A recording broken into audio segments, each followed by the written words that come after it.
I suppose the obvious question is, where, in your view, does the science lead advice to government tonight, given these extraordinary figures of infection? Yeah, it's very, very challenging, isn't it? So the hospitals are now at a very serious place. So about a quarter of the total hospital beds in the country are filled with COVID patients. That doesn't leave a lot of room for manoeuvre now at all.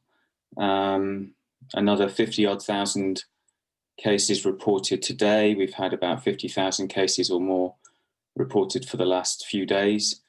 It's a very serious situation. So, but what is the advice? And it falls to you. You're on stage. Your job is to advise the government. What are you telling them to do tonight? Well, we don't tell them. We advise them, and then they have to make the decisions, of course. It is, we do have to do something pretty urgently. The NHS can't cope with these sorts of levels of infection, and with the cases still continuing to rise, that really can't be coped with for very much longer. And so we will have to take some additional action. I think that's inevitable. It is sad, but the one big lever that hasn't really been pulled is the school closure, and I think so places, some places they're going to have a delayed start to the term.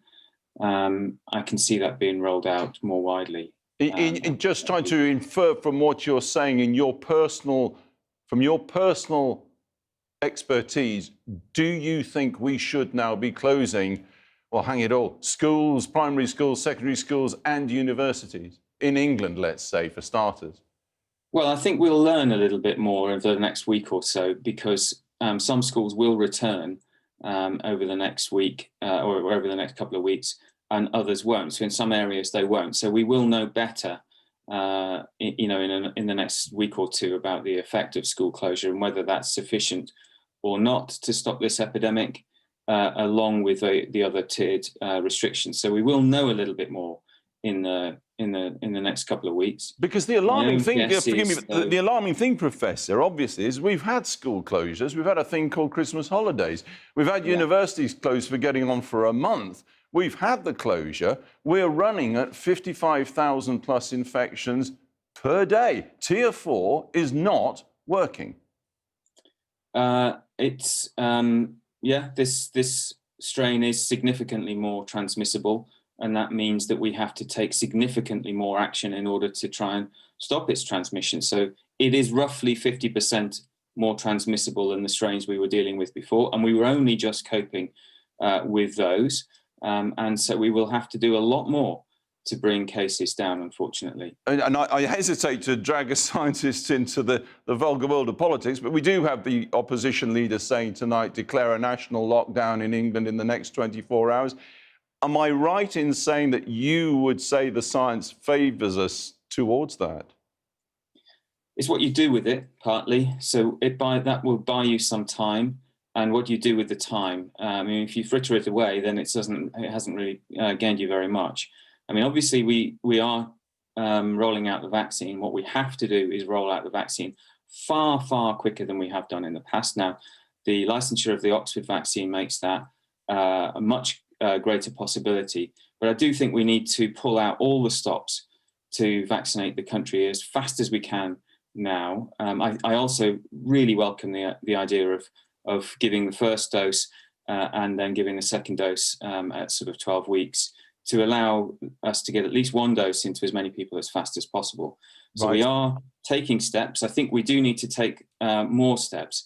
The vaccine is the way out of this.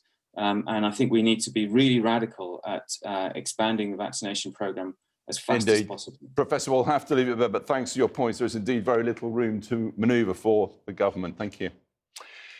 Now, as we heard, all schools in London and some in the South East will be closed tomorrow. A handful of other English councils in Tier 4 areas have also said they will allow schools to close. A short time ago, therefore, I spoke to the Children's Commissioner for England, Anne Longfield, and I began by asking her what price we really pay for shutting our schools.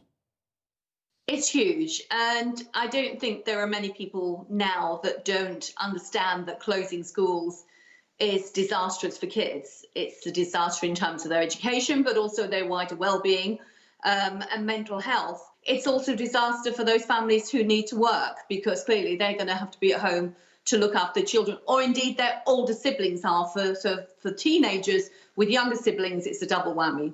Looking at the skyrocketing transmission figures, scientifically, we ain't got any choice but closing schools, have we?